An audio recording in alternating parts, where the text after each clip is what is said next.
الحمد لله رب العالمين أشهد أن لا إله إلا الله وحده لا شريك له وأشهد أن سيدنا ومولانا محمدا عبده ورسوله أما بعد فأعوذ بالله من الشيطان الرجيم بسم الله الرحمن الرحيم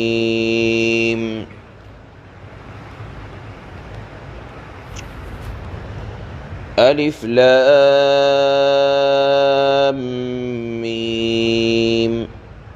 أحسب الناس أن يتركوا أن يقولوا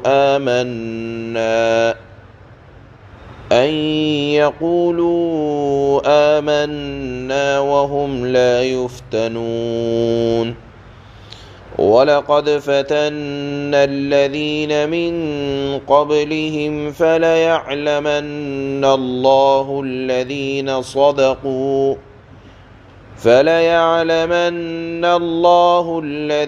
صدقوا وليعلمن الكاذبين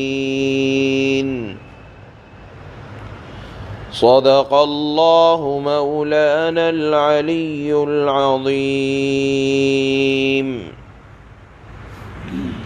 الحمدللہ آج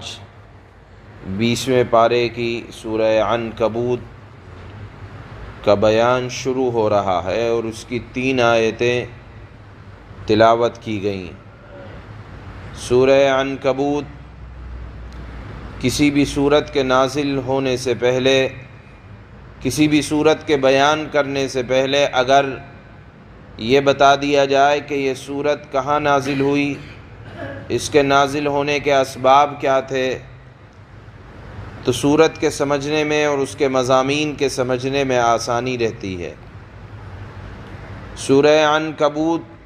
کا نام عنکبوت کیوں پڑھا، تو اس کی بھی ایک وجہ ہے کہ عنکبوت کے معنی عربی زبان کے اندر مکڑی کے جالے کے آتے ہیں۔ چونکہ کفار و مشرکین کے عقائد کی حیثیت اللہ کے سامنے مکڑی کے جالے سے زیادہ نہیں ہے، اللہ نے اس سورت کی آیت نمبر 41 کے اندر کفار و مشرکین کے باطل نظریات، عقائد، ان کے دلائل کو اللہ نے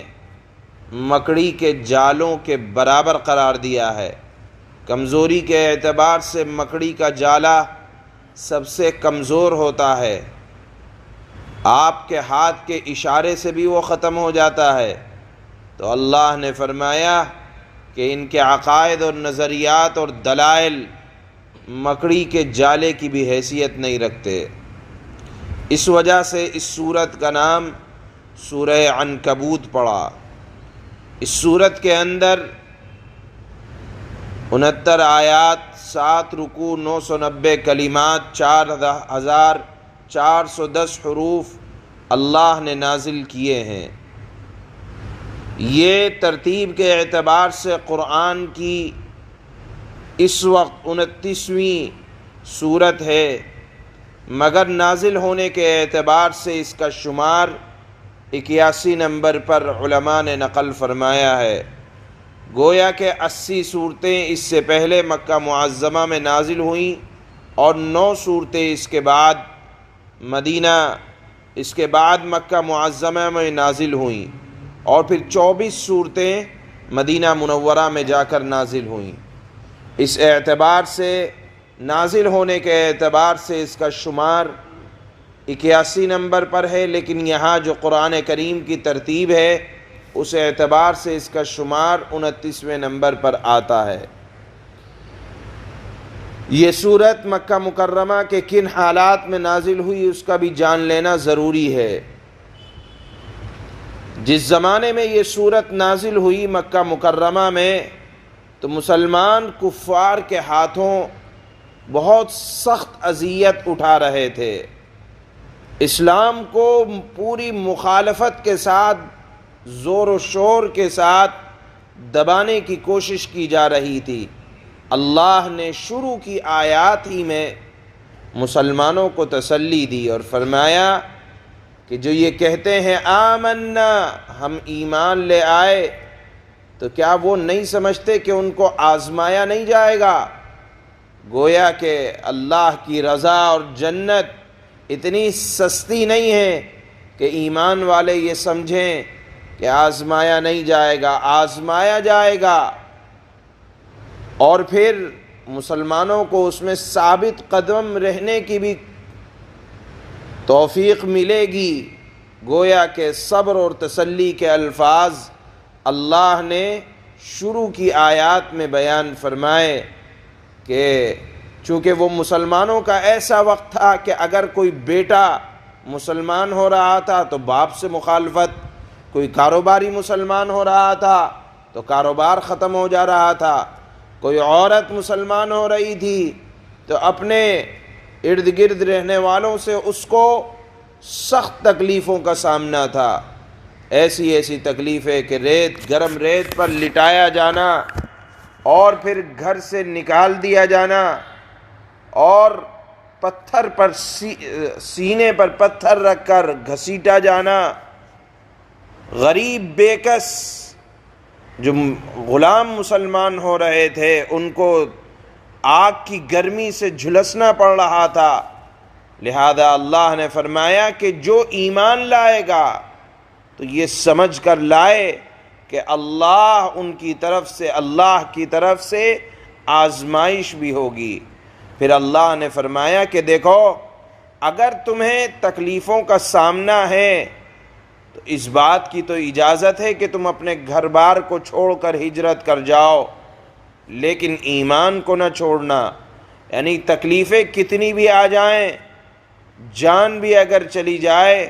تو آسان سمجھنا، لیکن ایمان سے پھرنا یہ آسان نہ سمجھنا۔ اور پھر اس بات کی اجازت دی گئی ان آیات میں، شروع کی آیات میں، کہ آپ کو آپ کے والد اگر مجبور کریں ایمان سے پھرنے پر، گھر والے مجبور کریں، خاندان والے مجبور کریں، تو گھر تو چھوڑ دینا، ہجرت کر جانا ایسے مقامات کی طرف جہاں ایمان پر عمل کرنا آسان ہو، لیکن دوبارہ کفر کے اندر چلے جانا یہ آسان نہ سمجھنا۔ اس کے بعد اللہ نے فرمایا وَلَقَدْ فَتَنَّ الَّذِينَ مِن قَبْلِهِمْ کہ آزمائشوں کا دور ایسا نہیں ہے کہ صرف مسلمانوں پر ابھی آیا، بلکہ اب سے پہلے جو قومیں گزری ہیں ان میں بھی جو لوگ ایمان والے تھے، کسی کو آرے کے تحت چلا دیا گیا، کسی کو گڑھوں کے اندر ڈال دیا گیا۔ گویا کہ آزمائشوں کا دور اہل ایمان پر کوئی نیا نہیں ہے، ہمیشہ سے چلا آ رہا ہے۔ لہذا یہ سمجھ کر کہ دنیا کی زندگی فانی زندگی ہے، آخرت کی زندگی ابدی زندگی ہے، آخرت کی زندگی لامتناہی زندگی ہے، یہ سمجھ کر برداشت کر لینا کہ آزمائشوں کا دور بہت زیادہ دن تک نہیں چلے گا، آخر کامیابی اہل ایمان کو ملنے والی ہے، اور یہ آزمائشوں کا دور نیا نہیں ہے، ہمیشہ سے اللہ کا دستور رہا ہے کہ جو لوگ ایمان کا دعویٰ کرتے ہیں انہیں آزمایا جاتا ہے، اور جو ثابت قدم رہتا ہے سرخروئی اسی کو ملا کرتی ہے۔ شروع کی 3 آیات کا مضمون اللہ نے انہی حضرات صحابہ اکرام کی تسلی کے لیے، اگرچہ کسی صحابی کا قدم